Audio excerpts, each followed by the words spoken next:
Hello everyone, welcome back to my channel. आज की class में हम करेंगे class 10th maths chapter number 3 pair of linear equations in two variables की exercise 3.3 का क्वेश्चन नंबर सेकंड का last part, that is part number 5 and example number 3। तो चलिए करते हैं। ये पार्ट क्या कह रहा है हमें? A lending library has a fix charge for the first 3 days and an additional charge for each day thereafter. तो देखो, लाइब्रेरी में जो किताबें पढ़ने के लिए दी जाती है ऑन रेंट, ठीक है, तो वहां पर एक चार्ज है जो फिक्स चार्ज है, जो 3 days का तो फिक्स चार्ज आपको एक बता ही दिया जाएगा, वो 3 दिन के लिए तो लगेगा ही लगेगा। और उसके बाद जितने डेज आपके एक्स्ट्रा हो जाएंगे ऊपर, उसके ऊपर आपका डे वाइज जो चार्ज लगेगा। ठीक है, तो हम लेट कर लेते हैं यहाँ पे। अब हम इसको सॉल्व कर रहे हैं क्वेश्चन नंबर 2 के 5th पार्ट को। तो हम यहाँ लेट कर लेते हैं, let the fix charge be x rupees. ठीक है, फिक्स चार्ज को हम एक्स रुपीज लेट कर लेते हैं। ठीक है, अब क्या क्वेश्चन आगे कहा जा रहा है? Sarita paid 27 for a book kept for 7 days। अब सरिता ने क्या करा है, और जो हमारा डे वाइज जो चार्ज लग रहा है एडिशनल चार्ज को हम लेट कर लेते हैं वाई रुपीज। ठीक है, अब अकॉर्डिंग टू क्वेश्चन सरिता जो है उसने 27 रुपए दिए। कितने रुपए दिए? 27 रुपए। ऐसी बुक के लिए जो उसने 7 दिन के लिए रखी है अपने पास। ठीक है, तो देखिए 3 दिन के लिए तो फिक्स चार्ज लग जाएगा जो एक्स रुपए है। ठीक है, अब 7 में से 3 चले गए। ठीक है, कितने रह गए आपके पास? 7 में से 3 चले गए तो 4। तो 4 days के लिए वो क्या पे करेगी? एक एडिशनल चार्ज पे करेगी, जिसको हम एडिशनल चार्ज बोल रहे हैं, जिसको हमने वाई लेट करा है। ठीक है, 3 days के लिए यहाँ मेरे को 3 से मल्टीप्लाई करने की जरूरत नहीं है। क्यों नहीं है? क्योंकि ये चार्ज मेरा फिक्स है 3 दिन के लिए, तो उससे डेज से कोई मतलब नहीं है। 3 दिन का एक फिक्स चार्ज है, वो रहा एक्स रुपए। और अब इसने कितने डेज के लिए बुक ली है? 7 days के लिए। तो 4 days रह गए, 4 days के हिसाब से चार्ज लगेगा पर डे, तो इसलिए मेरे को इसको एडिशनल चार्ज के साथ मल्टीप्लाई करना पड़ेगा। और टोटल कितने रुपए बन गए? 27 रुपए बन गए। अब नेक्स्ट, वाइल सूजी पेड ₹21। अब सूजी एक और लड़की है, उसने 21 रुपीज पे करे हैं, total 21 for the book she kept for 5 days। और वो बुक उसने 5 दिन के लिए रखी है अपने पास। तो 3 दिन का तो एक फिक्स चार्ज लगेगा ही लगेगा, मुझे 3 से मल्टीप्लाई करने की जरूरत नहीं है यहाँ पे, क्योंकि वो एक फिक्स चार्ज है 3 दिन के लिए। वो डेज से उसका कोई लेना देना नहीं है। ठीक है, डेज के हिसाब से बदल नहीं रहा, 3 दिन के लिए वो फिक्स चार्ज है। ठीक है, उसके बाद कितने दिन के लिए लिया उसने? 5 days के लिए लिए है, तो 2 दिन के हिसाब से उसका एक जो एडिशनल चार्ज है वो लगेगा, जिसको मैंने 2y लिख दिया। तो दो मिलाकर कितने पैसे दिए उसने? 21 रुपए दिए 5 दिनों के। ठीक है, तो ये मेरे पास 2 इक्वेशंस फ्रेम हो गई। अब मैं इन दोनों इक्वेशंस को सॉल्व कर लूंगी। तो मैं इसके नीचे x प्लस 2y प्लस 21 लिख लेती हूँ। यहाँ पर माइनस माइनस माइनस, क्योंकि ये मेरा एलिमिनेशन मेथड से मैं सॉल्व कर रही हूँ, एक मेरा प्लस में एक मेरा माइनस में तभी कटेगा। अब यहाँ पर प्लस माइनस माइनस होके बड़े का निशान, प्लस माइनस माइनस होके बड़े का निशान, y is equal to 6 divided by 2 that is 3।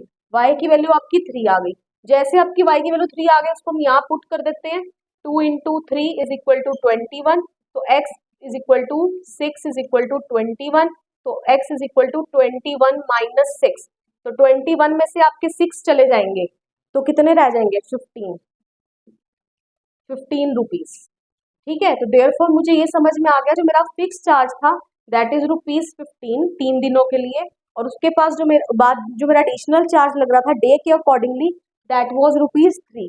अगर आपको चेक करना है कि आपने ठीक आंसर निकाला भी है या नहीं, तो आप किसी एक इक्वेशन में वैल्यू को पुट करके देख लीजिए।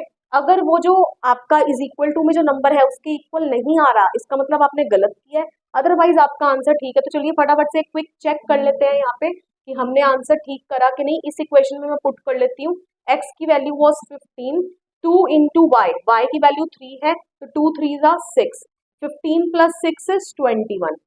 ऑलराइट, तो देख लीजिए, इसका मतलब मेरा आंसर जो है वो ठीक है। चलिए अब नेक्स्ट एग्जाम्पल नंबर 3 पर चलते हैं। And before moving on to example number 3, तो मैंने इसका पूरा पार्ट नहीं लिखा है यहाँ पे, तो थोड़ा सा पार्ट मैं आपके लिए पढ़ देती हूँ बुक में से। Champa went to a sale to purchase some pants and skirts. Champa जो है वो सेल पे जाती है, जहाँ वो कुछ पैंट्स एंड स्कर्ट्स खरीदती है अपने लिए। When her friends asked her how many of each she had bought, she answered. जब उसके फ्रेंड्स ने उससे पूछा कि उसने दोनों कितने खरीदे, पैंट्स कितनी खरीदी और स्कर्ट्स कितनी खरीदी, देन शी आंसर्ड, उसने क्या आंसर दिया, वो आंसर मैंने बोर्ड पर लिखा हुआ है। क्या उसने आंसर दिया, the number of skirts is two less than twice the number of pants purchase. Okay, तो अब देखिए यहाँ पर एक स्टेटमेंट लिखी है और उस स्टेटमेंट को पढ़ के आपने इक्वेशंस को फ्रेम करना है। तो बहुत इजी है ये, आप बहुत इजीली इसको कर सकते हैं। तो एग्जाम्पल नंबर 3 देखिए, द नंबर ऑफ स्कर्ट्स, तो ऑब्वियसली यहाँ दो चीजों की बात हो रही है, first is skirt and the second is pant. आपको किसी एक को एक्स लेट करना है एंड दूसरे को वाई लेट करना है, तो मैं यहाँ लेट कर लेती हूँ, let number of skirts be x and number of pants be y. All right, तो अब चलिए according to question, the number of skirts को मैंने क्या लेट करा, एक्स। इज जैसे ही आपका आ गया, एक हेल्पिंग वर्ब आ गई, आपने इज इक्वल टू का निशान लगा देना। इज टू लेस देन, मतलब कि दो कम है, देन किससे कम है, twice the number of pants, twice the number of pants. ठीक है, देखिए यहां से मैं अपने आप भी इस इक्वेशन को बोल सकती हूँ, number of skirts is two less than, दो कम है, twice the number of pants, number of pants का आपने दुगना कर देना और उसमें से दो कम कर देना, तो आपकी नंबर ऑफ स्कर्ट्स जो है वो आ जाएंगी। ठीक है, तो ये आपकी एक इक्वेशन बन गई। चलिए नेक्स्ट स्टेटमेंट पढ़ लेते हैं। Also the number of skirts again is x. Is, जैसे ही इज आ गया आपने इज इक्वल टू का निशान लगा देना है। 4 लेस देन, अब 4 कम करना है, ठीक है, किसमें से, 4 times the number of pants purchase, number of pants was y. ठीक है, तो देख लीजिए इस तरीके से मैंने बहुत इजीली दोनों इक्वेशंस को फ्रेम कर लिया है। अब यहाँ पर आपके एग्जाम्पल में दिया गया है कि आप इसे ग्राफिकली सॉल्व करो। ठीक है, तो आप ग्राफिकली इसे कर सकते हैं, वो मेथड मैंने आपको ग्राफिकल मेथड जो पे करा था वहां मैंने आपको एक्सप्लेन करा था सारा। अभी मैं क्विकली इसको एलिमिनेशन मेथड से सॉल्व कर रही हूँ। ठीक है, तो this will be x minus 2y is equal to -2, मैं इसको वहां ले गई दूसरी तरफ, and this will be x minus 4y is equal to -4। अब यहाँ पर x का कोफिशिएंट सेम है, मुझे किसी को सेम करने की जरूरत नहीं है, मैं इस इक्वेशन को उठा के इसके नीचे लिख देती हूँ, x minus 4y is equal to -4। तो ये एक प्लस है, एक माइनस का होगा, तभी दोनों कटेंगे। तो ये देख, ये कट गए, यहाँ माइनस था तो ये प्लस हो गया, यहाँ भी नीचे माइनस था तो ये प्लस हो गया। अब मुझे इस साइन को कंसीडर करना है, प्लस माइनस माइनस होकर बढ़ेगा निशान, so this will B 2y, 4 में से 2 जाएंगे तो 2 एंड प्लस का साइन आएगा, प्लस माइनस अगेन माइनस होकर बढ़ेगा निशान, तो again this will be +2।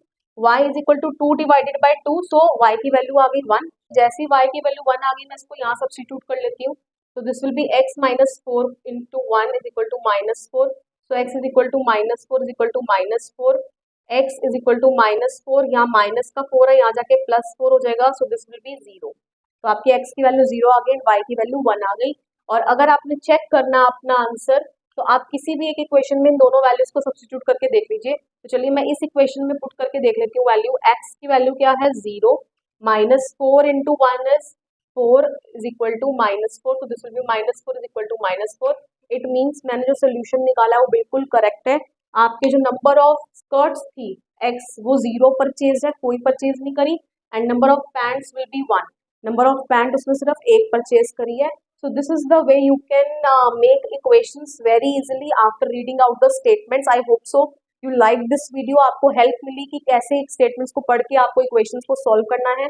Next video में मिलेंगे जहां हम आगे के एग्जाम्पल्स करेंगे इस चैप्टर के। वीडियो पसंद आया हो, वीडियो को लाइक कर दीजिएगा, कमेंट करके बताइएगा वीडियो आपको कैसा लगा, शेयर कर दीजिएगा दिल खोल कर अपने फ्रेंड्स के साथ, and do subscribe my channel. मिलते हैं नेक्स्ट वीडियो में, टिल देन बाय बाय।